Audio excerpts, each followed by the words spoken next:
We start today's virtual exploration at Wheatley in Oxfordshire and then head a few miles northwest to Stanton St John.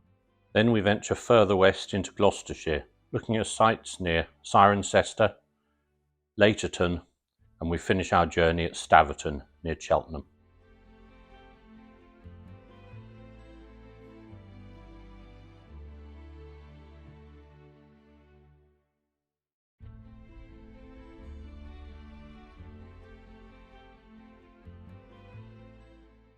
Chilworth Aerodrome opened in the early 1930s and belonged to Mr Scribbens of Lower Chilworth Farm. The main London to Oxford road, the A40, ran adjacent to the field, and by 1935 at least 2 companies had flight operations based at Chilworth. Unusual for the mid-1930s, Flying Higher Limited's first aircraft was an obsolete rotary-engined Avro 504K, although it didn't last long, being written off in January 1936. Flying Higher Limited owned this Spartan Arrow. They also had a monospar, a modern twin-engined aircraft. George Charlton, who was a director at Chilworth Aerodrome, bought himself a Blackburn Bluebird. According to records, it was only registered to him for 18 days, being written off in a landing accident at Lichfield on the 22nd of March 1936. A fatal crash occurred at Chilworth on the 16th of August 1936, involving this Gypsy Moth. The aircraft stalled in shortly after takeoff, and much was made at the inquest when it was revealed that the pilot, and indeed neither occupant of the aircraft, held a pilot's licence. Unfortunately, the questionable activities continued when one of the directors of Flying Higher Limited was fined for altering a certificate of airworthiness. One of the flying instructors employed at the airfield was caught smuggling contraband from the continent. The Austrian corporal put pay to these hijinks, and Chilworth Aerodrome closed at the outbreak of the Second World War. The site has now reverted to farmland, with the rest being lost under the diverted A40 and the adjacent M40 spur road.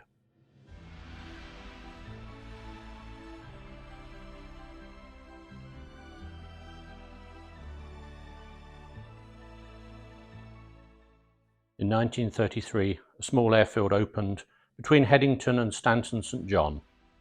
It was run by a local farmer, Mr Tompkins, on land owned by New College, Oxford. There was a hangar, windsock and petrol pump in the most northerly corner. The airfield closed in September 1939 and has now reverted to farmland.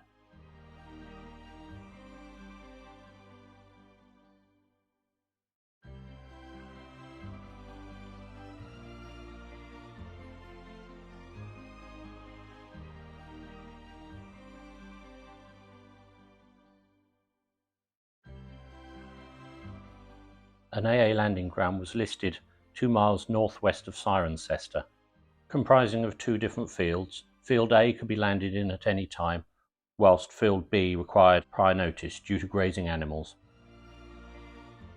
During the Second World War, the land was requisitioned and an army camp was built, comprising of some 75 huts.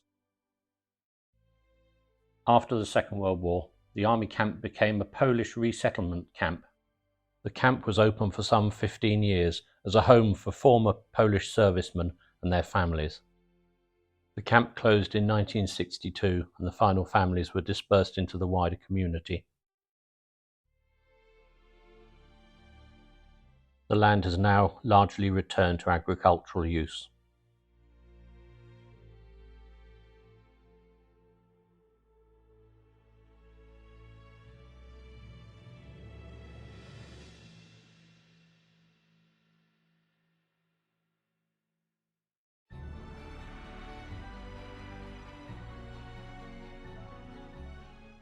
A landing site was available at Leighterton in Gloucestershire throughout the 1930s. It was run by Mr Herbert of the Aerodrome Garage, and facilities were available there. The aerodrome had been built in 1918, one of 2 built in Gloucestershire for the Australian Flying Corps. Facilities were extensive, with 2 Belfast truss hangars and 10 Bessonneau hangars on the site. There were several workshops on the site, and of course quarters for the officers and men.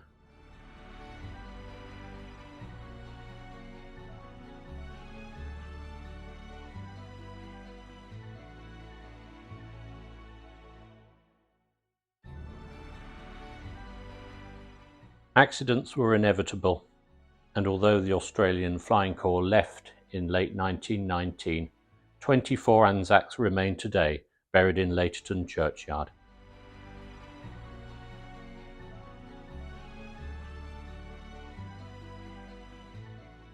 The hangars were removed in 1919, although some of the Royal Flying Corps buildings remain to this day in derelict condition. However, part of the aerodrome is still used for flying as one of the 2 airstrips located at Boldown Farm.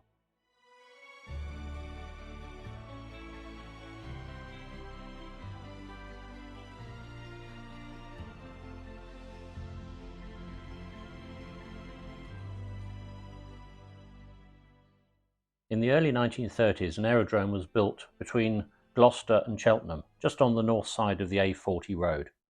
The aerodrome was operated by the Westgate Motorhouse Company of Westgate Street, Gloucester, who in 1931 had become de Havilland agents. The aerodrome wasn't open for long because in 1935 the joint councils of Gloucester and Cheltenham decided to join forces, buy land just to the south of the existing aerodrome and build a much larger municipal aerodrome. The new aerodrome, named Stanton, opened in July 1936. All flying moved to the new airfield, which you can see in this photograph, with the old airfield in the foreground and the new Rotol propeller factory built on the old airfield site. Rotol propellers continued to be made in the factory until 2015, when it was destroyed in a fire. A new factory has since been opened nearby. Staverton Airfield became RAF Staverton during the Second World War, but after the war reverted to municipal control and remains as Gloucestershire Airport to this day. As for the aircraft on top of the Westgate Motorhouse, that disappeared during the early 1960s. Thank you for watching.